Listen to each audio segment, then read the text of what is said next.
lingkungan karena sebenarnya aku tuh suka suka sama berbau-bau kayak kita dedicate untuk bumi. Guys, ini kayak kayaknya otak aku nggak bisa kayak kira-kira tekniknya apa kalau emang di teknik? Oke, selanjutnya kita masuk ke gambaran umum kuliah kalian nih di jurusan kalian. Kalau Caca sendiri di teknik lingkungan, sarana dan prasarananya gimana, Ca? Menurut kamu? Sama gimana sih kondisi pergaulan di sana dan dosen-dosennya? Oke, berarti ini lebih ke lingkungannya ya, bukan cangkupan teknik lingkungan itu sendiri, tapi lingkungan jurusan di Undip gitu ya, di teknik lingkungan itu. Oke, sarana prasarana. Jadi kalau aku bisa bilang, BTW aku tuh ditempatin di GKB, yaitu Gedung Kuliah Bersama. Aku nggak tahu apakah orang-orang Undip dari jurusan lain itu tahu kalau misalnya ada GKB gitu, tapi memang Gedung Kuliah Bersama. Kenapa dinamain Gedung Kuliah Bersama? Karena tuh dia yang sebenarnya gedung kita itu belum pisah sendirian gitu. Kalau misalnya tadi sipil kan dia emang udah ada gedungnya sendiri nih, PWK sipil udah jelas gitu. Cuman kalau misalnya lingkungan itu dia ditempatin di Gedung Kuliah Bersama, di mana Gedung Kuliah Bersama itu dia bakal ketemu sama jurusan-jurusan lain kayak geodesi, kayak sistem komputer. Abis itu satu lagi ya sama lingkungan, jadi ada 3 gitu, dan ada maba-maba industri, teknik industri itu yang masih numpang di Gedung Kuliah Bersama kayak gitu. Nah jadi memang rame banget tuh kalau misalnya teman-teman curious gimana lingkungan atau di jurusanku itu benar-benar campuran dari beberapa jurusan. Dan di depan aku juga ada anak-anak kapal, gengs, ada anak-anak teknik perkapalan, di sebelah sana elektro gitu. Kalau buat sarana prasarana sebenarnya cukup, tapi ya karena manusia nggak ada puasnya ya, kita tuh kayak yang pengen gitu loh punya gedung sendiri gitu kan, pengen punya gedung sendiri nih gitu kan, ya gengsi lah gitu, masa ya masih gabung gitu sama yang lain gitu. Tapi overall untuk perpustakaannya juga dia ada sendiri, perpustakaan per jurusan, jadi kita bener-bener bisa nge-explore seluruh buku yang berhubungan sama teknik lingkungan itu di perpustakaan itu, khusus buat anak TL. Kita kalau misalnya nyebut teknik lingkungan tuh TL, terus habis itu ada laboratorium lingkungan juga, ada musolanya juga, ada kantinnya juga gitu. Jadi sebenarnya kalau dari segi prasarana lengkap, tapi ya pengen menuntut lebih gitu, pengen punya kayak biar keren lah, punya gedung sendiri gitu. Terus kalau misalnya pergaulan, ini sebenarnya ada 2 dulu. Aku mau jelasin soal pertemanan dulu atau emang kaderisasi secara keseluruhan dulu nih dulu kira-kira. Kayak pertemanan aja sih. Kalau kaderisasi takut ya saya. Sensitif. Ya, sensitif. Baiklah. Oke, guys. Pokoknya bagi kalian anak-anak teknik ya nantinya bakal tahu juga kalau kaderisasi itu kayak gimana. Oke, jadi kalau pertemanan, oh ya, FYI kalau di TL Undip itu 70% cewek, gengs. Jadi kalau misalnya kalian kayak expect anak-anak teknik kayaknya banyak cowok gitu dan lain-lain. No, when you come to TL, kamu bakal ketemu banyak banget cewek. Karena 70% atau 60% lah, itu cewek semua gitu. Dan lingkungannya ya, karena kita diverse juga ya, ada dari berbagai daerah, berbagai pulau gitu. Jadi awal-awal tuh memang ada kayak sedikit, kubu-kubu yang anak-anak Jabodetabek sendiri, ada anak-anak yang Jawa Tengah sendiri, itu tuh masih ada di awal-awal ya, namanya juga kan kita belum bisa akrab satu sama lain gitu. Terus kayak sering berjalannya waktu, karena kita juga di teknik itu FYI harus banget bisa kerja bareng-bareng, karena kalau kamu sendirian dan jadi tuh beberapa pelajarannya tuh memang harus dikerjain bareng-bareng gitu. Karena ini pengalaman aku juga, aku tuh sebenarnya tipe orang yang lebih fokus kalau ngerjain sendirian dulu. Jadi ketika aku di teknik, tiba-tiba dikasih tugas besar gitu, dan itu kayak aku harus, oh ya ternyata emang teamwork itu kayak gini ya gitu. Kalau masalah akademik memang dibutuhkan gitu, jadi mau nggak mau kita harus akrab dan harus mingle lah satu sama lain gitu. Nah dari situ karena ya udah deh akhirnya ada adjustment, ada penyesuaian juga sama dari anak Jawa-Jawanya yang mulai berani, terus abis itu dari anak Jabodetabek yang mulai rendah hati dan ngobrol sama anak-anak Jawa kayak gitu sih sebenarnya. Jadi kalau buat lingkungan menurutku aman, dan karena banyakkan cewek tuh jadinya ada yang ini loh kayak tuh cowok-cowok TL, cewek-ceweknya dijagain nanti di apa namanya digangguin sama jurusan lain kayak gitu.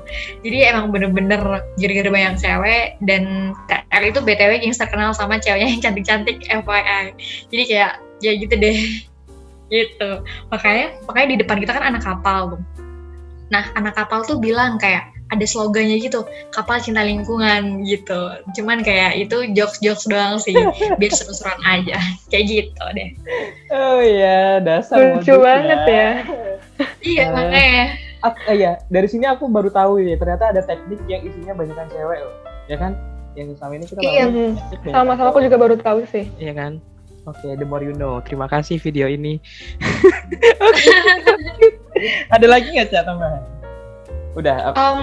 Udah sih kalau dari dosen-dosennya gimana nih? Oh iya, thank you dulu. Jadi oke, gengs. Jadi kalau background dosennya sendiri ya nggak diraguin sih sebenarnya. Jadi dosen-dosenku tuh banyak kan memang udah S3, paling nggak S2 gitu. Dan ada udah profesor juga beberapa. Dan itu tuh kayak mereka not only lulusan dalam negeri gitu ya, maksudnya ya kita nggak dipungkiri lah, kadang kayak kita nggak bedain kan antara ini bapak ini pernah kuliah di Jerman atau pernah kuliah di Jepang gitu. Nah itu banyak kan dosen teknik lingkungan juga ada.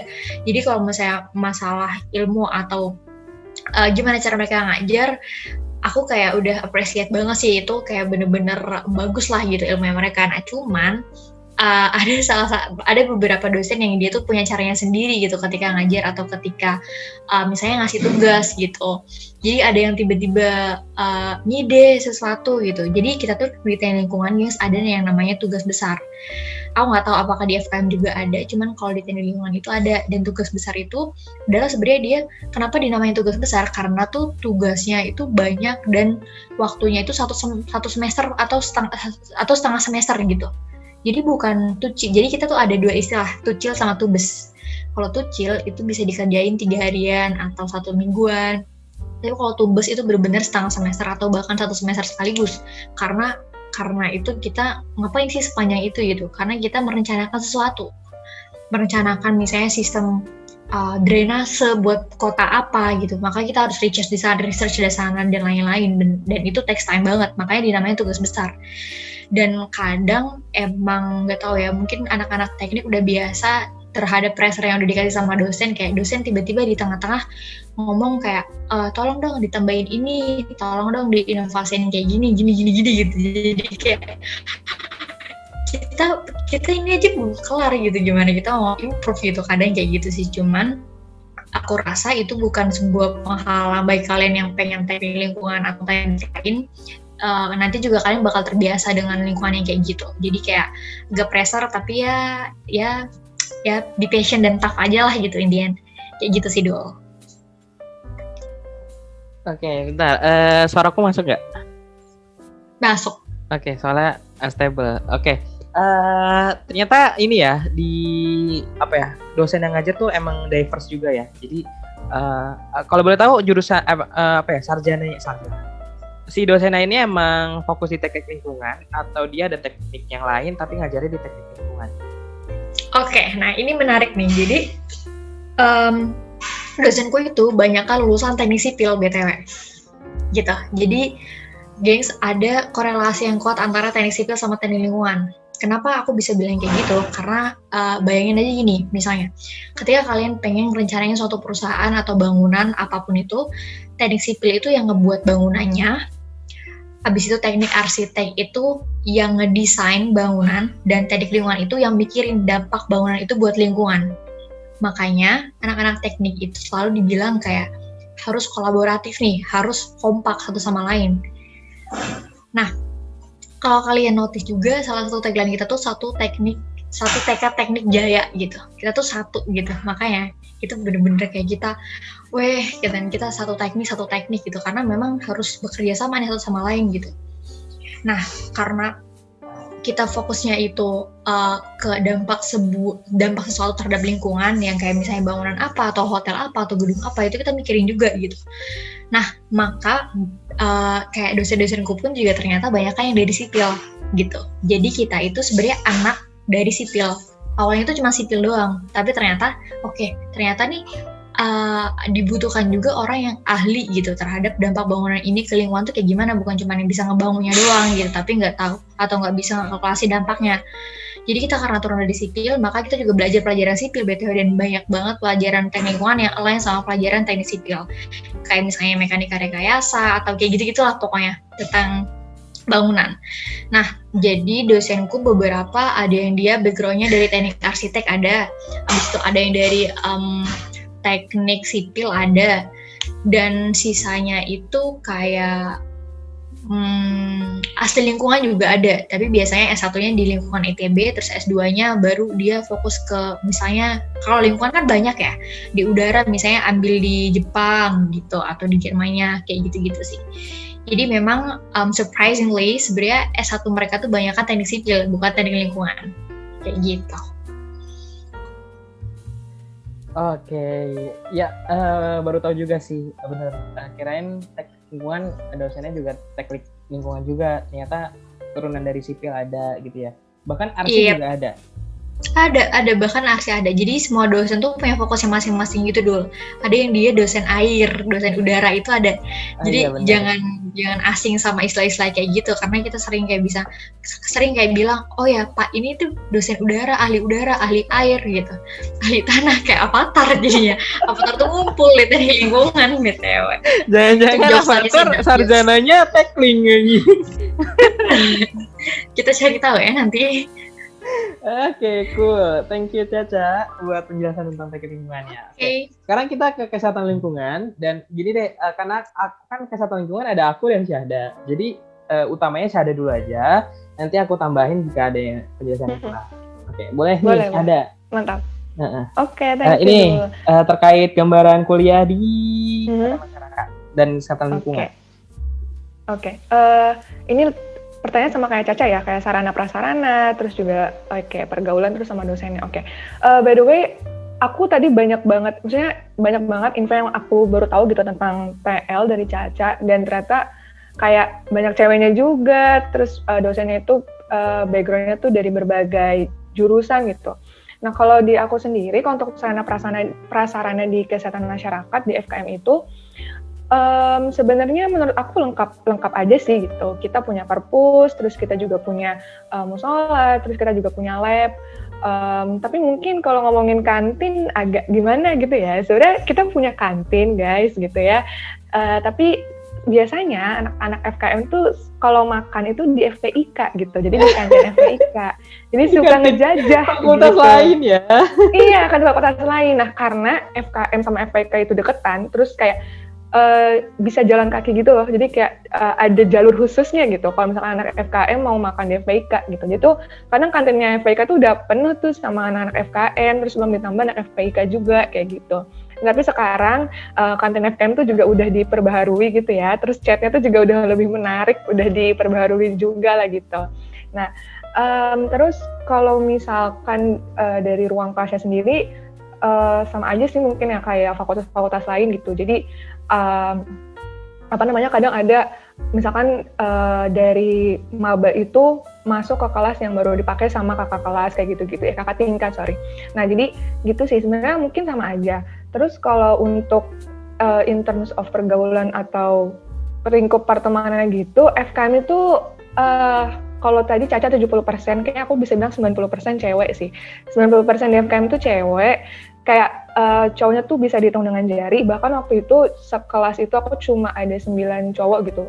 Mungkin seangkatan bisa di bawah sekitar 20-an sih, kayak gitu. Nah, terus kalau nggak salah ya, if I'm not mistaken juga, yang aku perhatiin sih sebenarnya diverse juga sih asalnya gitu ya. Tapi tuh lebih banyak dari Semarang sih ya, kayak mungkin karena Undip juga gitu kan. Terus ya sempat ada kubu-kubuan juga lah, kayak misalkan anak Jakarta gitu kan, terusnya anak Semarang kayak gitu-gitu. Nah, terus abis itu kalau misalkan dosennya sendiri, kalau menurut aku ya, FKM itu tuh sebenarnya hampir mempelajari semua jurusan gitu. Maksudnya kayak kita juga belajar tentang kebijakan, kita belajar tentang hukum juga, kita belajar tentang ekonomi gitu. Jadi kayak aku ngerasa masuk ke jurusan Saintek tapi rasa soshum gitu. Jadi kita juga belajar statistika gitu. Jadi diverse juga background dari dosennya gitu. Nah, ada dosen yang backgroundnya itu dokter gitu, jadi memang sarjana kedokteran, terus juga ambil S2-nya itu magister kesehatan masyarakat kayak gitu. Nah, terus ada juga dosen yang S1-nya tuh ambil FISIP gitu. Terus habis itu magister itu ngambil tentang administrasi kebijakan dan kesehatan kayak gitu. Jadi diverse banget sih. Jadi karena memang yang aku rasa ya waktu awal-awal di FKM itu sebelum peminatan, background dosennya tuh sangat-sangat diverse gitu. Karena kita hampir mempelajari, aku bisa bilang sih kayak banyak hal sih gitu. Hukum iya, ekonomi iya, statistika iya gitu. Nah, pas udah peminatan, aku peminatan itu masuk ke peminatan kesehatan lingkungan. Kalau untuk background-nya sendiri itu ada sih dosen yang memang background-nya itu teknik lingkungan, terus abis itu ambil magisternya itu memang lebih ke kesehatan lingkungan kayak gitu. Terus apa lagi ya? Mungkin itu sih. Kalau dulu ada yang mau ditambahin? Oke, iya. Soalnya udah banyak gak sih? Cuman pertama kalau disebut fakultas kebanyakan FKM ya, fakultas kebanyakan mbak-mbak, itu emang banyak banget mbak-mbaknya. Jadi gini, setiap angkatan itu kuotanya beda-beda. Nah, kalau angkatan kita nih 2018 itu waktu itu FKM 380 segitu. Nah, cowoknya mau tahu berapa? Cowoknya itu cuma 50. Karena aku tahu karena apa? Karena ada grup lainnya. Grup lain cowok-cowok doang. Nah, jadi sebenarnya kayak rasio itu 1:7 atau 1:8 lah, atau sekitar 15% lah cowok tuh di FKM. Itu kalau angkatan 2018, atau angkatan sebelum dan sesudahnya gitu. Nah, habis itu kalau yang di background dosen emang beda-beda, benar kata Syahda.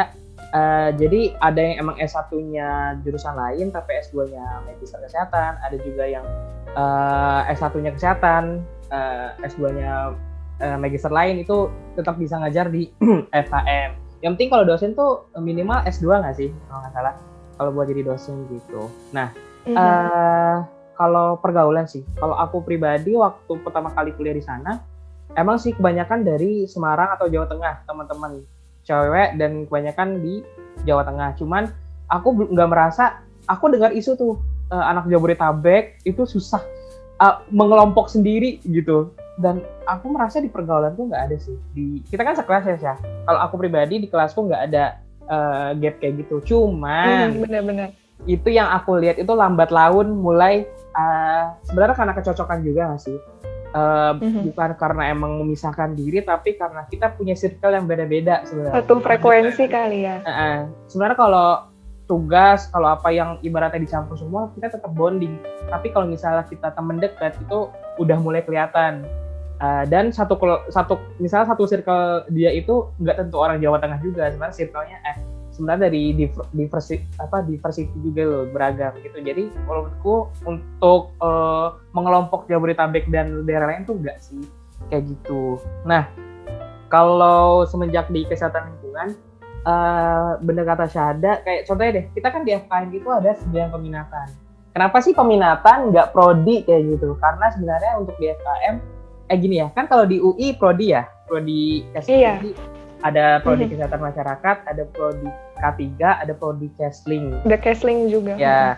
Nah, kalau di FKM itu masih peminatan. Jadi FKM prodinya dalamnya tuh ada Kesling, K3 dan lainnya, epidemiologi kayak gitu. Mungkin sekarang udah sering familiar dengar kata epidemiolog gitu ya. Sebenarnya itu kuliahnya di FKM. Nah, kenapa masih peminatan? Karena mungkin belum bisa naik cangkupan prodi, karena kalau udah prodi itu udah harus mandiri, karena lulusan Kesling yang prodi di UI itu kalau nggak salah ya, itu sarjananya bukan SKM, bukan sarjana kesehatan masyarakat, tapi sarjana kesehatan lingkungan. Kan bisa dilihat beda, dan berarti kayak mungkin forum profesinya beda atau kayak perhimpunannya beda gitu. Jadi kenapa kita belum prodi, karena mungkin belum cukup untuk jadi prodi. Nah, sama juga ada dosen kita yang dari Gizi Undip, misalnya Gizi FK, juga ada yang dari teknik lingkungan juga, Cak. dia itu spesialisasi ini air. Pak TJ tuh ya. Okay. Jadi dia S1-nya ITB, Tekling, S2-nya di Undip, kalau nggak salah S3-nya di Unhas ya dulu. Itu S3 kalau nggak salah. Apa kebalik ya, S3-nya Undip, S2-nya S1. Maaf ya Pak TJ. Lupa. Gitu. Jadi emang diverse juga, ada yang dokter juga kayak gitu. Jadi emang kita ada dokter ada teknik ada sosial ada. Jadi aku yang sebagai anak IPA jiwa IPS tuh senang banget di FKM kayak gitu. Psikologi apalagi banyak banget kita emang ngomong ini tentang perilaku masyarakat gitu. Kayak gitu sih kalau dari FKM. Dul, aku boleh nambahin nggak? Boleh dong. Oke. Nah, jadi itu sebenarnya menarik sih karena kan tadi yang Dul bilang kalau misalkan di FKM Undip itu adanya peminatan gitu kan ya. Jadi gelar kita nanti itu masih SKM gitu, apapun peminatannya. Makanya sering banget sih dikasih tahu juga sama dosen, terus sama kakak tingkat kayak nggak boleh ada yang paling superior gitu, peminatan tuh nggak boleh ada yang kayak gitu sebenarnya, karena at the end of the day gelar kita tuh sama gitu, sama-sama SKM juga gitu sih. Jadi nggak ada tuh kayak mungkin yang stigma peminatan A lebih unggul daripada peminatan B kayak gitu, karena itu sih karena sama aja gitu gelar kita pas nanti kita udah lulus tuh sama-sama SKM kayak gitu. Benar banget. Dan bahkan anak peminatan apapun masih bisa ngambil sertifikasi K3, masih bisa bener. AMDAL. Kamu bisa nggak, Cak, ngambil sertifikasi AMDAL? Bisa dong. Bisa. Iya. BTW di apa ada K3 juga loh. Aku sekarang magangku fokusnya K3. Ya kan? Wow, kita banyak saingan.